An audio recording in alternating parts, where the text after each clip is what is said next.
Hello guys, welcome to the biology class. So this is Deepak and let us start for today's session.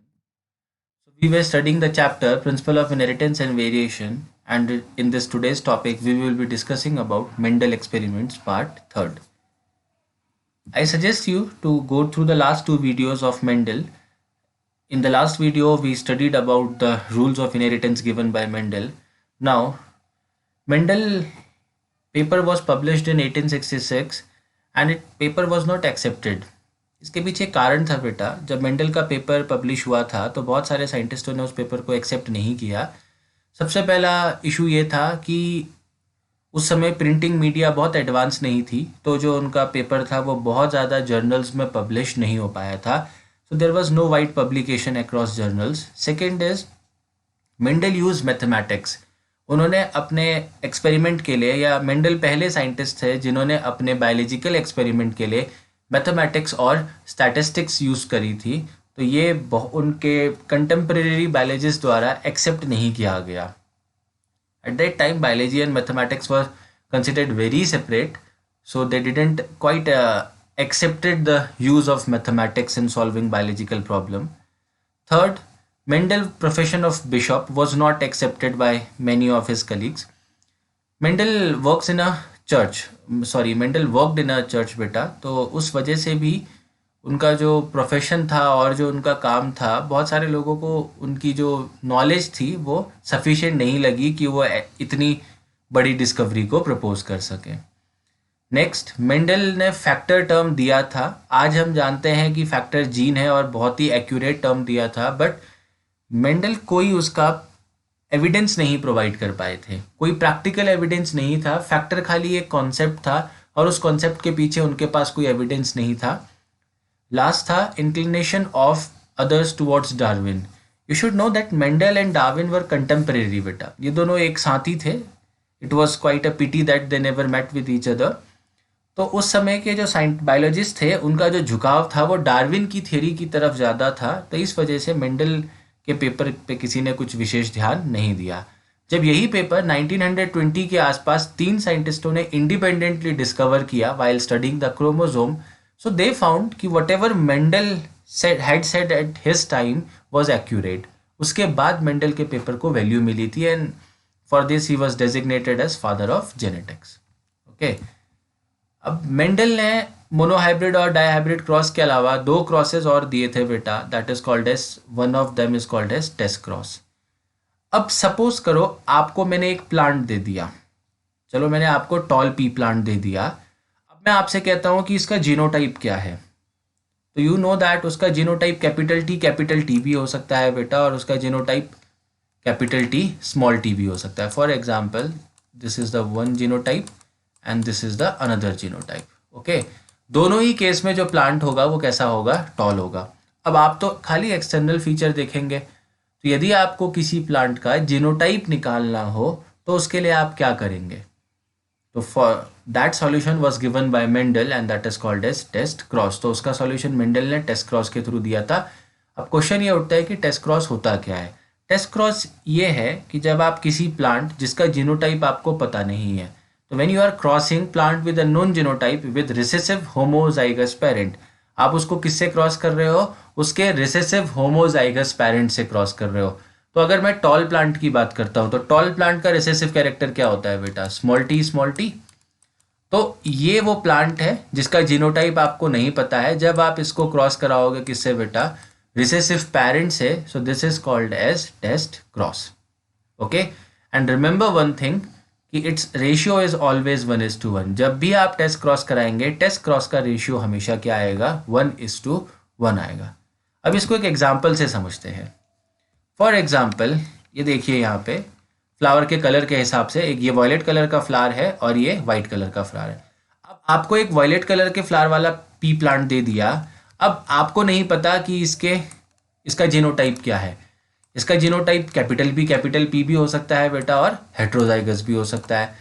तो हम क्या करेंगे, इसका genotype पता लगाने के लिए इसको इसके रिसेसिव पेरेंट से क्रॉस करा देंगे। तो हम जानते हैं कि वॉयलेट का रिसेसिव जो फ्लावर कलर है उसका रिसेसिव ट्रेट क्या होता है, वाइट। तो we cross this with white coloured flower plant. Okay, अब जस्ट इमेजिन अगर इसका जो जीनोटाइप है कैपिटल पी होगा। अगर कैपिटल पी होगा तो आपको पता है कि इस केस में सारे के सारे प्लांट्स कैसे आते हैं, टॉल आते हैं। जो हमने मोनोहाइब्रिड क्रॉस पढ़ा था, सिंपल वही क्रॉस होगा इसमें। कैपिटल पी को आपने स्मॉल पी से क्रॉस कराया, होमोजाइगस डोमिनेंट को होमोजाइगस रिसेसिव से, तो इसकी वजह से क्या होगा, एक गैमेट बनेगा कैपिटल पी और दूसरा बनेगा स्मॉल पी, तो all the plants will be tall, sorry all the plants will bear violet flower. Okay, तो इसमें हमें यह पता लग गया कि अच्छा इस प्लांट का जो जीनोटाइप है वो कितना है बेटा, क्या है, it is homozygous dominant. Now suppose if it is heterozygous in nature, अगर ये हेट्रोजाइगस होता है नेचर में, तो आप जब क्रॉस कराएंगे तो इसमें वो बनेगा एक कैपिटल पी और दूसरा बनेगा स्मॉल पी, और रिसेसिव पेरेंट में हमेशा एक ही गैमेट बनेगा, that is small p, right. ये वाला जो साइड है इसको देखिए आप।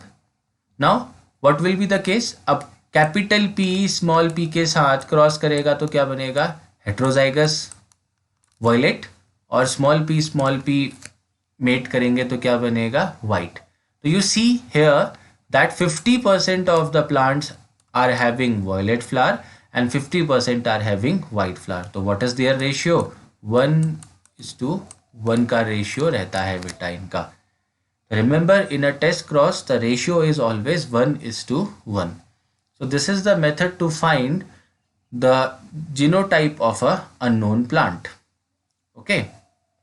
अब यही चीज अगर 2 पेयर ऑफ जीन्स की बात करते हैं, डायहाइब्रिड अगर टेस्ट क्रॉस करना हो तो उसको देखते हैं। देखिए यहाँ पे, अब अभी आपको सीड मिला है दैट इज राउंड येलो, और इसको आपने किससे क्रॉस कराया, रिंकल ग्रीन से। अगर ये होमोजाइगस रहा होगा, मतलब कैपिटल आर कैपिटल वाई, तो आपको पता है कि इसमें जो इसको होमोजाइगस पेरेंट से रिसेसिव पेरेंट से क्रॉस कराएंगे तो सारे के सारे प्लांट्स कैसे आएंगे, राउंड येलो सीडेड आएंगे। बट अगर ये हेट्रोजाइगस होगा तो इसमें 4 गैमेट बनेंगे, this is R Y, small r capital Y and small y. Okay, और होमोजाइगस पेरेंट में देखिए, रिसेसिव पेरेंट में गैमेट एक ही बनेगा, that is small r and small y. अब इनको क्रॉस कराइए, अगर ये इसके साथ फ्यूज करेगा तो देखिए क्या बनेगा, कैपिटल आर स्मॉल आर, ये क्या बना आपका, हेट्रोजाइगस राउंड येलो बना। ओके, ये वाला केस देखिए, कैपिटल आर स्मॉल वाई, तो ये क्या बना, राउंड ग्रीन बना। Similarly see this, small r capital Y small y, तो ये बना wrinkled yellow, and finally this and this will form wrinkled green. Now see, all the plants which we obtained here have the ratio 1:1. Okay, so this is the method by which we can found the genotype of a unknown given plant. Okay, so that is all about the test cross. This test cross was devised by the Mendel itself. फिर एक concept आता है जिसको back cross कहते हैं। Test cross क्या है, it is the cross of plant या cross of unknown plant with recessive parent. जब रिसेसिव पेरेंट के साथ क्रॉस कराएंगे तो टेस्ट क्रॉस कहा, और जब किसी प्लांट जिसका हमें जीनोटाइप नहीं पता है उसको अपने किसी भी पेरेंट के साथ क्रॉस कराते हैं तो उसको कहते हैं back cross. So as I have mention, it is the cross of unknown plant with any of the parent, चाहे वो होमोजाइगस डोमिनेंट पेरेंट हो, चाहे वो होमोजाइगस रिसेसिव पेरेंट हो, किसी से भी क्रॉस कराएंगे तो वो कहलाता है बेटा back cross. See here, test cross is a type of back cross. Test cross अपने आप में ही एक बैक क्रॉस का टाइप होता है बेटा। ओके, जैसे यहाँ दोनों केसेस दिए हैं, suppose this is F1 hybrid या this is the plant whose genotype is not known, तो आपने जब इसको इसके ये डोमिनेंट पेरेंट के साथ क्रॉस करा दिया और दूसरे केस में आपने इसको रिसेसिव पेरेंट के साथ क्रॉस करा दिया। ओके, तो यहाँ पे ये तो टेस्ट क्रॉस ही हो गया एक प्रकार से, तो इट्स रेशियो विल बी 1:1 और यहाँ पे आपको सारे टॉल मिलेंगे, that is the back cross. फिर आते हैं डेविएशंस फ्रॉम मेंडल लॉ। अब डेविएशंस का मतलब है जब मेंडल ने पी प्लांट के ऊपर एक्सपेरिमेंट किया तो उसके बाद बहुत सारे प्लांट्स के ऊपर एक्सपेरिमेंट हुए, तो हर प्लांट में मेंडल के ही रूल्स फॉलो नहीं हुए। ओके, मेंडल ने लॉ ऑफ डोमिनेंस दिया था, लॉ ऑफ सेग्रीगेशन दिया, लॉ ऑफ इंडिपेंडेंट असॉर्टमेंट दिया, इसमें से लॉ ऑफ डोमिनेंस फेल हो गया था, बाद में लॉ ऑफ इंडिपेंडेंट असॉर्टमेंट भी फेल हो गया था। एक ही लॉ मेंडल का यूनिवर्सल माना जाता है, that is law of segregation, जो आज भी फॉलो होता है। तो कुछ प्लांट्स में काम करते हुए मेंडल से अलग रिजल्ट्स आए जिनको हमने कह दिया डेविएशन फ्रॉम मेंडेलियन जेनेटिक्स या deviation from Mendel law. Okay, तो it means those condition which do not follow Mendel laws. तो मेंडल का जो लॉ ऑफ डोमिनेंस था ये दो केसेस में फेल हुआ बेटा. The first case is called as incomplete dominance and the other case is called as codominance. समझते हैं इनको. इनकम्प्लीट डोमिनेंस का मतलब क्या है? इनकम्प्लीट मतलब होता है अधूरा. तो जब पेरेंट में से कोई भी ट्रेट डोमिनेंट नहीं होगा और उनकी जगह उनका कॉम्बिनेशन या कोई थर्ड ट्रेट डोमिनेंट होता है तो that is called as incomplete dominance. It was observe in the case of dog flower जिसको स्नैपड्रैगन भी कहते हैं और साइंटिफिक नेम है एंटीराइनम स्पीसीज. अब इसको समझते हैं. This diagram is from the NCERT itself. तो अब जो स्नैपड्रैगन प्लांट है इसमें दो तरीके के फ्लावर होते हैं बेटा, दो कलर के फ्लावर होते हैं. One is red and other is white. Red is pure homozygous dominant और white is pure homozygous recessive. जब इन दोनों को क्रॉस कराया, इन दोनों प्लांट्स को जिसमें एक में रेड फ्लावर और दूसरे में वाइट फ्लावर होता है, इन दोनों को क्रॉस कराया तो मेंडल के रूल के अकॉर्डिंग फर्स्ट जनरेशन में डोमिनेंट कैरेक्टर आना चाहिए था. दैट इज सारे plants should have read flower, यही होना चाहिए था. बट जब ये क्रॉस ऑब्जर्व किया गया तो फर्स्ट जनरेशन में सारे के सारे प्लांट्स कैसे आए? पिंक फ्लावर्ड आए. ओके, मतलब हर प्लांट में कौन सा फ्लावर था बेटा? पिंक कलर का फ्लावर था. तो ये मेंडल का लॉ ऑफ डोमिनेंस यहीं पे फेल हो गया. फिर हमने इसको सेल्फ पॉलिनेट कराया. जब इसको सेल्फ कराया गया तो मेंडल के अकॉर्डिंग जो मोनोहाइब्रिड रेशियो होता है वो आना चाहिए था 3:1 फिनोटिपिक रेशियो. तो अब यहाँ पे देखिए जब क्रॉस कराया तो अब आपको पता ही है कैपिटल आर आएगा तो रेड बना, कैपिटल आर स्मॉल आर आया तो पिंक बना. तो यहाँ पे इसका जो फिनोटिपिक रेशियो बना वो क्या आया? 1:2:1. तो simply you can see that it is not in accordance with the Mendel law of dominance. तो यहाँ पे मेंडल का जो लॉ था वो फेल हो गया, इसीलिए हमने कहा इसको deviation from Mendel law and this condition is called as incomplete dominance. So you see neither red or white is dominant, both are parental character. None of the parental character is dominant. Instead, their combination or another character is dominant, which is pink here. Okay, so this is the case where Mendel law of dominance got failed. अब दूसरा case आता है जिसको कहते हैं codominance. अब codominance के नाम से समझिए, कोडोमिनेंस का मतलब हो गया इक्वली डोमिनेंट, बराबर का. को मतलब होता है equal, dominance you know expression. So when none of the character is dominant, both are equally dominant. मतलब कोई एक कैरेक्टर दूसरे के ऊपर completely dominant नहीं है बेटा, दोनों बराबर एक दूसरे को dominate करते हैं. तो such a condition is called as co-dominance. Understood? When two alleles are equally dominant over each other, this is called as co-dominance. Or we can say that when none of the trait are dominant, completely dominant over each other, instead they are equally dominant, that is called as codominance. One of the finest example of codominance is ABO blood group system in human beings. हमारी body में जो blood group system होता है, you must have seen our blood group are mostly A, B और O. फिर positive negative is a separate concept. इसको समझते हैं. हमारी बॉडी में जो ब्लड का टाइप है उसके लिए जो जीन कोड करता है that is basically I gene. Okay, so this gene basically code for the colour of for the type of blood, that is a group होगा, बी ग्रुप होगा, ओ ग्रुप होगा या ए बी ग्रुप होगा. ये सब कौन डिसाइड करता है बेटा? आई जीन डिसाइड करता है. अब इस जीन में तीन अलग अलग टाइप के अलील्स पाए जाते हैं. One is I A, other allele is I B and the third allele is small i. अब यहाँ पे केस क्या है कि both I A and I B are completely dominant over small i. मतलब आई ए और आई बी स्मॉल आई के ऊपर डोमिनेंट है. मतलब जब भी ये साथ होंगे तो small i will not be able to express itself. Okay, the third statement I have mentioned like this. Now next case is what, कि जब किसी जीन में, जब इस आई जीन में दोनों अलील ये होंगे आई ए और आई बी, इस केस में दोनों में से कोई भी एक डोमिनेंट नहीं है, दोनों इक्वली डोमिनेंट है. Okay, that is, I have mentioned allele IA and IB are codominant. That is when they come together in a gene, both expressive themselves equally. So that is IA is equals to IB. But Mendel ने क्या कहा था? Mendel ने कहा था कि alleles में से हमेशा एक अलील डोमिनेंट होगा और दूसरा रेसेसिव होगा. बट यहाँ ऐसी कंडीशन है कि दोनों अलील्स इक्वली डोमिनेंट हैं जीन के अंदर. That's why it is called as codominance. अब इसको इस चार्ट से समझते हैं. Again this chart is from the NCERT. अब सपोज करो पेरेंट से प्रोजेनी में आई ए अलील आया और दूसरे पेरेंट से, मतलब सपोज करो ये मदर से आया और ये फादर से आया, तो इसका जो ब्लड ग्रुप का जेनेटिक मेकअप होगा that will be I A. In this case the blood group will be A, right. Third case देखिए, अगर फादर से आई ए अलील आया और मदर से स्मॉल आई आया, तो इस केस में हमें पता है कि आई ए जो है वो आई के ऊपर डोमिनेंट है, तो ऑब्वियसली आई ए अपने आप को एक्सप्रेस करेगा and that is blood group A.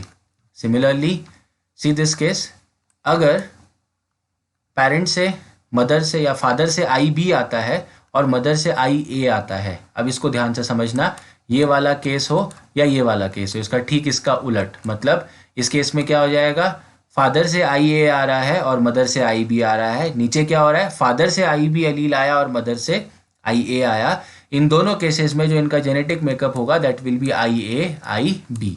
तो because none of them are completely dominant, both are equally dominant, तो इन केस में आई ए और आई बी वाला जीन दोनों एक्सप्रेस करेगा, so the blood group will be A B. Okay, तो इस case में जो ब्लड ग्रुप होगा वो क्या होगा बेटा, ए बी।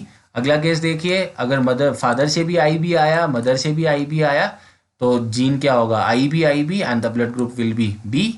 नेक्स्ट केस, अगर फादर से आई बी आया, मदर से रेसेसिव जीन अलील आ रहा है, तो इन दोनों का कॉम्बिनेशन से बी इज डोमिनेंट, तो the blood group will be B. Finally अगर फादर और मदर दोनों से रेसेसिव जीन आ रहा है, ओके, दोनों से आई आई आया, तो इस केस में जो जेनेटिक मेकअप होगा that will be small i i, and in this case the blood group will be ओ।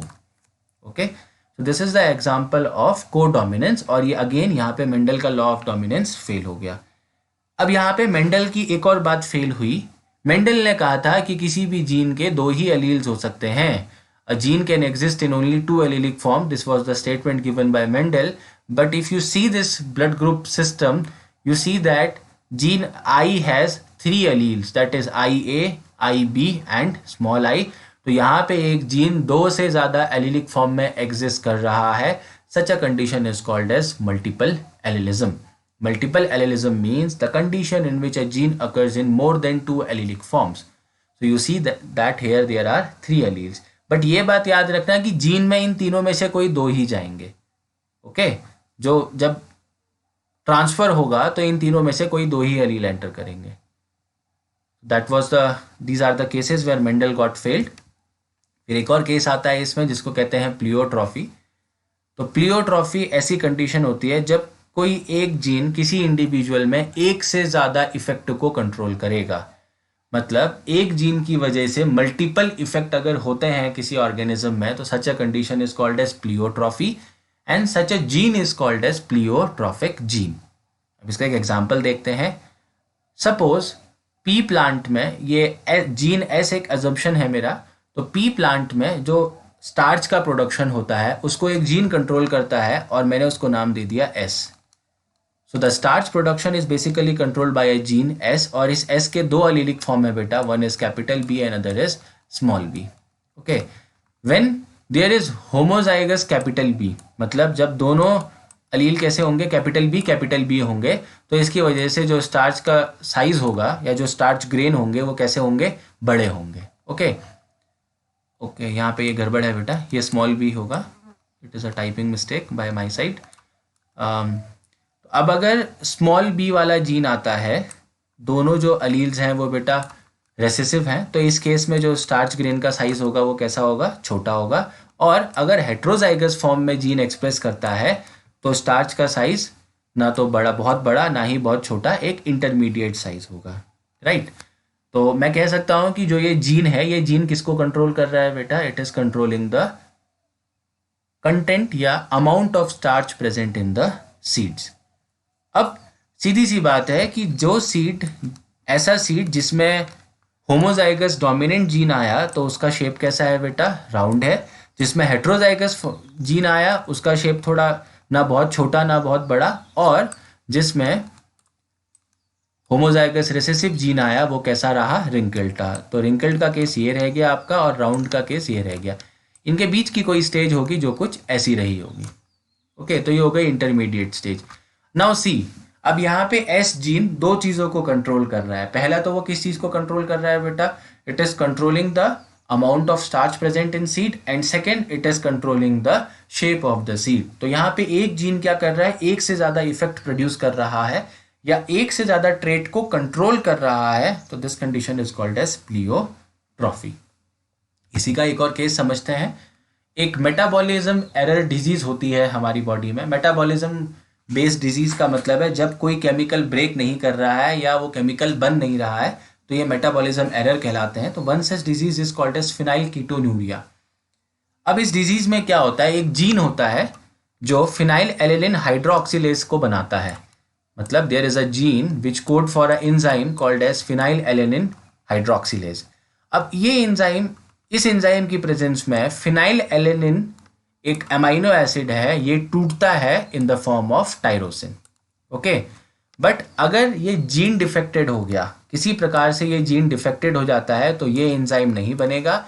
तो ऐसे इंडिविजुअल में phenylalanine hydroxylase enzyme absent होगा. अगर ये एब्सेंट है तो phenylalanine will not get convert into tyrosine, तो उस इंडिविजुअल की बॉडी में फिनाइल एलिलिन जमा होता जाता है. ठीक है, तो वंस इट इज डिपॉजिटेड, तो अब इसके डिपॉजिट होने की वजह से ये ब्रेन में भी डिपॉजिट होता है, जिसकी वजह से ऐसा इंडिविजुअल मेंटली रिटार्डेड होगा. मतलब उसकी जो मेंटल एक्टिविटी होंगी वो नॉर्मल नहीं होंगी. तो एक इफेक्ट क्या हो गया, मेंटल रिटार्डेशन कॉज कर दिया. दूसरा, इस केमिकल की वजह से इनके बहुत सारे ऑर्गन डैमेज हो सकते हैं. तो दूसरा इफेक्ट क्या दिखाया बेटा, there can be organ damage. And third is due to the presence of this chemical it also interfere with the colour of skin. तो इसकी वजह से जो उनके स्किन और हेयर का कलर होगा वो क्या होगा, ब्राउनिश स्पॉटेड जैसा होता है. तो आप देखिए कि एक ही जीन, कौन सा gene, the gene which is controlling the synthesis of phenylalanine hydroxylase, इसके डिफेक्टेड होने की वजह से आपको 3 या 4 इफेक्ट दिख गए हैं. तो we can say that this gene controls more than one traits in the organism. So that is a case of pleiotropy. So that is all for today. With this video we have covered or completed the Mendelian genetics. From the next class we will study about the modern genetics and the chromosomal theory of inheritance. So that is all for today. Thank you.